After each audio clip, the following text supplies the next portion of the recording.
Welcome to this lesson. So in today's session we are going to discuss our unit number 16 theory portion that is based on micro, small and medium enterprise development act, that is called MSMED Act 2006. So this is our PPB unit number 16. Sorry friend, this is our BRBL unit number 16. The topic name is Micro, Small and Medium Enterprise Medium Development Act 2006. So first of all, let us see what are the topic we are going to discuss.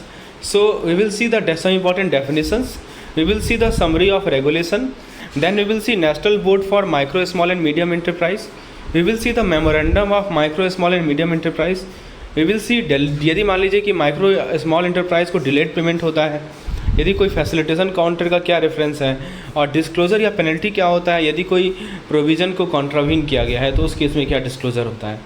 तो सबसे पहले दोस्तों हम लोग बात करते हैं MSME के कवरेज और डेफिनेशन की। तो ये जो हमारी माइक्रो, स्मॉल और मीडियम एंटरप्राइज डेवलपमेंट एक्ट 2006 था, इसको इनेक्ट किया गया था ताकि हम एमएसएमई के डेवलपमेंट को एमएसएमई को डेवलप कर सकें, एमएसएमई को प्रमोट कर सकें। इस पर्पज़ से इस एमएसएमईडी एक्ट को 2006 को लाया गया। एमएसएमई को दो कैटेगरी में क्लासीफाई किया जाता है, एक होते हैं मैन्युफैक्चरिंग एंटरप्राइज और दूसरे होते हैं हमारे सर्विस एंटरप्राइज। 13 मई 2020 को एमएसएमई का डेफिनेशन को रिवाइज़ किया गया ताकि कवरेज को बढ़ाया जा सके, यानी माइक्रो, स्मॉल और मीडियम एंटरप्राइज के जो कवरेज हैं उसको बढ़ाया गया। एक नया डेफिनेशन लाया गया एमएसएमई का। कब लाया गया? तो 13 मई 2020 को लाया गया। तो जो नया लिमिट था वो देखिए कुछ इस प्रकार था, 1 करोड़ इन्वेस्टमेंट और 5 करोड़ टर्नओवर माइक्रो यूनिट का, 10 crore investment 50 crore turnover small unit का, 20 करोड़ इन्वेस्टमेंट और 100 करोड़ टर्नओवर मीडियम यूनिट का। तो माइक्रो, स्मॉल, मीडियम का आपको देखिए सबका इन्वेस्टमेंट के बेसिस पे यदि हम बात करें तो 1 करोड़, फिर 10 करोड़ और फिर 20 करोड़, 1, 10, 20 ये इन्वेस्टमेंट के टर्म में है। यदि टर्नओवर की बेसिस से बात करें तो 5, 50 और 100, ठीक है। तो ये आपका नया लिमिट है। 1, 10, 20 इन्वेस्टमेंट में, 1 होता है माइक्रो के लिए, 10 होता है स्मॉल के लिए और 20 होता है हमारे मीडियम के लिए।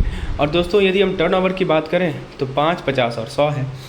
दोस्तों 1 जून 2020 को जो मीडियम इंटरप्राइज का कवरेज था उसको फर्दर बढ़ाकर 50 करोड़ कर दिया गया और 250 करोड़ कर दिया गया, ठीक है। तो देखिए ये किसके लिए किया गया? मीडियम के लिए किया गया कि 20 की जगह 50 हो गया और 250 करोड़ का टर्नओवर हो गया। तो याद रखिएगा दोस्तों, स्मॉल यूनिट के लिए एमएस यानी माइक्रो के लिए 1 करोड़ आपका इन्वेस्टमेंट और 5 करोड़ का टर्नओवर। और जो हमारे मीडियम इंटरप्राइज हैं उनके लिए दोस्तों ये हमारे स्मॉल इंटरप्राइज के लिए 10 करोड़ और 50 करोड़, और जो मीडियम है उनके लिए 50 करोड़ और 250 करोड़, ठीक है। तो ये लिमिट को ध्यान रखना है आपको, इन्वेस्टमेंट में क्या लिमिट है और हमारा टर्नओवर में क्या लिमिट है। अब दोस्तों कुछ डेफिनेशंस हैं जो कि मैं आपको टेबल के द्वारा बताऊँगा। देखिए इसी को यहाँ पर रिप्रेजेंट किया गया है। माइक्रो में investment 1 crore, turnover 5 crore, small में इन्वेस्टमेंट 10 करोड़, टर्नओवर 50 करोड़, और मीडियम में इन्वेस्टमेंट में 50 करोड़ और टर्नओवर में 250 करोड़। तो ये जो एक्ट है कुछ डेफिनेशन को यूज़ करता है जो मेजर टर्म्स हैं उसके लिए। जैसे एडवाइजरी कमेटी को मतलब वैसा कमेटी जो कि सेंट्रल गवर्नमेंट के द्वारा इस्टेब्लिश किया गया हो, ठीक है, अंडर सेक्शन 7।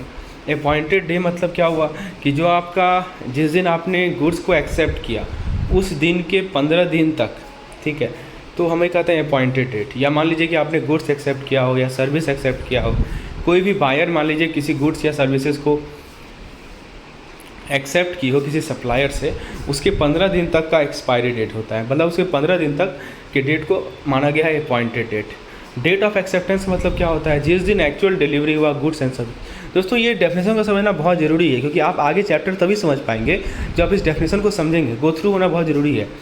तो डे ऑफ एक्सेप्टेंस का मतलब क्या हुआ दोस्तों कि जिस दिन एक्चुअल गुड्स एंड सर्विसेज का डिलीवरी हुआ है या जिस दिन बायर्स का जो ऑब्जेक्शन है वो हटा है, ठीक है, सप्लायर ने बायर का ऑब्जेक्शन हटाया है, ठीक है, डिलीवरी के 15 दिन के अंदर, ये होता है डे ऑफ एक्सेप्टेंस, ठीक है। तो actual delivery of goods and services जिस दिन हुआ हो या जिस दिन जो है बायर्स का ऑब्जेक्शन रिमूव कर दिया गया हो सप्लायर के द्वारा डिलीवरी के 15 दिनों के अंतर्गत, ये होता है हमारा day of acceptance. Day of demand acceptance का मतलब क्या होता है? एक्चुअल डिलीवरी ऑफ गुड्स जब हुआ है या एक्चुअल डिलीवरी ऑफ सर्विसेज जब हुआ है, जब बायर ने कोई ऑब्जेक्शन नहीं बनाया हो। देखिए डिलीवरी आज हुआ, ठीक है, डिलीवरी आज हुआ, उसके 15 दिन के अंतर्गत बायर ने कोई ऑब्जेक्शन ना किया, ठीक है, तो उस day of actual delivery of goods and services को हम लोग कहते हैं डे ऑफ डीम्ड एक्सेप्टेंस। और दूसरा क्या बताया था, डेट ऑफ एक्सेप्टेंस, यानी जिस दिन बायर का ऑब्जेक्शन रिमूव हो गया, बायर ने ऑब्जेक्शन किया था, सप्लायर ने गुड भेजा, बायर ने कुछ ऑब्जेक्शन किया, ठीक है, जिस दिन बायर का ऑब्जेक्शन रिमूव हो गया, ठीक है, डिलीवरी के 15 दिनों के अंतर्गत, उस दिन को हम लोग कहते हैं डे ऑफ एक्सेप्टेंस। और एक होता है day of deemed acceptance. Deemed वाले में क्या है कि बायर का कोई ऑब्जेक्शन था ही नहीं, ठीक है, तो जो एक्चुअल डे ऑफ डिलीवरी होगा वही माना जाएगा। जैसे मैं आपको एग्जांपल समझाता हूँ, जैसे मान लीजिए कि आप सप्लायर हैं, मैं बायर हूँ, ठीक है, आपने कुछ गुड्स एंड सर्विसेज मुझे भेजा, ठीक है, आज मान लीजिए आपने भेजा, आज 6 मार्च है, आपने फ्रेंड 6 मार्च को आपने मुझे कुछ भेजा, मुझे ऑब्जेक्शन हुआ, ठीक है, तो मुझे ऑब्जेक्शन हुआ आपके प्रोडक्ट में, जब मुझे रिसीव किया तो मुझे ऑब्जेक्शन हुआ, तो जिस दिन तक 15 दिन के अंतर्गत, मतलब अगले 15 यानी 21 मार्च तक के बीच में, जिस दिन मेरा ऑब्जेक्शन हट जाएगा, आप मुझे सेटिस्फाई कर देंगे, तो उस दिन को माना जाएगा डे ऑफ एक्सेप्टेंस। दूसरी बात कि दूसरा केस ये मान लीजिए कि आपने गुड्स भेजा, मुझे कोई ऑब्जेक्शन ही नहीं था, तो जिस दिन आप भेजेंगे वही हमारा डे ऑफ एक्सेप्टेंस होगा। तो बोर्ड का मतलब ये होता है कि जो नेशनल बोर्ड बनाया गया है माइक्रो स्मॉल और मीडियम इंटरप्राइज के लिए सेक्शन 3 के अंदर, वो बोर्ड कहलाता है। बायर मतलब कि जो भी आदमी गुड्स एंड सर्विसेज को परचेज़ कर रहा है किसी सप्लायर से, वो बायर होता है। इंटरप्राइज मतलब कि जो भी इंडस्ट्रीज़ हैं जो बिजनेस ले अंडरटेक कर रहे हैं, या जो इस्टेब्लिशमेंट हैं जो मैन्युफैक्चरिंग में इंगेज हैं, प्रोडक्शन में इंगेज हैं, या सर्विस को रेंडर करने में इंगेज हैं, जो कि इंडस्ट्रीज़ से रिलेटेड है वो, ठीक है, जो कि स्पेसिफाइड हो हमारे इंडस्ट्रीज़ एक्ट 1951 के फर्स्ट शेड्यूल में, उसे इंटरप्राइज कहा जाता है। इंटरप्राइज मतलब ऐसा कोई भी industry which is undertaking business concern or establishment engaged in manufacturing, production or rendering of services related to industries specified in first schedule to the Industries Act. Goods मतलब क्या हुआ, कोई भी मूवेबल प्रॉपर्टी, ठीक है, एक्शनेबल क्लेम के अलावा जो भी आपके मूवेबल प्रॉपर्टी होते हैं वो गुड्स होते हैं। नेशनल बैंक का मतलब हुआ national bank for agriculture and rural development, यानी नाबार्ड की बात की जा रही है, जो कि national bank for agriculture and rural development act 1981 के अंदर स्थापित किया गया हो। नोटिफिकेशन का मतलब ऐसा कोई भी नोटिफिकेशन जो कि ऑफिशियल गैजेट में निकाला गया हो। सप्लायर मतलब कि एक माइक्रो या स्मॉल इंटरप्राइज जिसने एक मेमोरेंडम बनाया है, फाइल किया है अथॉरिटी के साथ, जो कि सेक्शन 8 सब सेक्शन 1 के अंदर आप देख सकते हैं। इसके अंदर कुछ सर्टेन ऑर्गेनाइजेशंस होते हैं जो कि सप्लायर हो सकते हैं। कुछ स्मॉल इंडस्ट्रीज़ बैंक होते हैं, इसका मतलब कि आपके सिडबी है। सिडबी क्या होता है, small industrial development bank of India, जो कि सेक्शन 3 के अंदर इस्टेब्लिश किया गया है, सिडबी एक्ट 1989। तो ये सभी हमारे इंपॉर्टेंट डेफिनेशंस थे। Before continuing the lecture, let me introduce you to our target CIB 20 paid programme. So if you want concise notes, mock test, MCQs, if you want everything, every study material which is necessary for examination point of view, you can offer our paid plan. We are offering paid plan for all the 5 subjects along with HRM as the elective paper. You will get unit wise concise notes, unit wise MCQs which covers almost every lines of the Macmillan book, and also you will get mock test. Mock test has been designed so that you can prepare according to the mock test, and your syllabus will get completed 1 month before the examination. So to get more detail regarding the plans, you can WhatsApp me on the number shown on the screen. तो friends, हमने कुछ important definitions की बात करी अभी। अब बात करते हैं दोस्तों MSMED एक्ट की समरी की। तो MSMED एक्ट 2006 के अंदर 6 चैप्टर हैं, उसके अंदर 6 कुछ आस्पेक्ट को कवर किया गया है। अब वो कौन कौन से आस्पेक्ट हैं वो देखिए।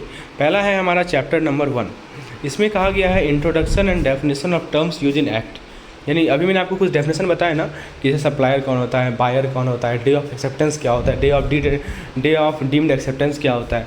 तो ये सभी हमारे चैप्टर 1 में है, यानी कि कौन कौन से टर्म्स इस एक्ट में यूज़ किए गए हैं, उसका इंट्रोडक्शन, उसका डेफिनेशन चैप्टर 1 में लिखा हुआ है। चैप्टर 2 में लिखा हुआ है कि दोस्तों एक नेशनल बोर्ड का इस्टेब्लिशमेंट होगा माइक्रो स्मॉल और मीडियम इंटरप्राइज के लिए, जिसके अंदर गवर्नमेंट ऑफिशियल भी रहेंगे और इनके रिप्रेजेंटेटिव रहेंगे। ये MSMED एक्ट 2006 में लिखा हुआ है कि सरकार का भी एक डिपार्टमेंट होगा MSME का। तीसरा है दोस्तों इंटरप्राइज को क्लासिफाई किया जाएगा साइज़ के बेसिस पे और एडवाइजरी कमेटी के फॉर्मेशन के बेसिस पे। नेक्स्ट चैप्टर है हमारा कि मेज़र लिया जाएगा ताकि हम माइक्रो स्मॉल और मीडियम इंटरप्राइज को प्रमोट करें, इसे डेवलप करें, जिसके अंदर दोस्तों मार्केट फैसिलिटीज़ आएंगे, फंडिंग आएंगे। पाँचवा है दोस्तों कुछ सपोर्टिव मेजर्स लिया जाएगा ताकि जो डिलेड पेमेंट है माइक्रो और स्मॉल इंटरप्राइज का, उसे प्रिवेंट किया जाए, मतलब पेमेंट में डिले नहीं हो।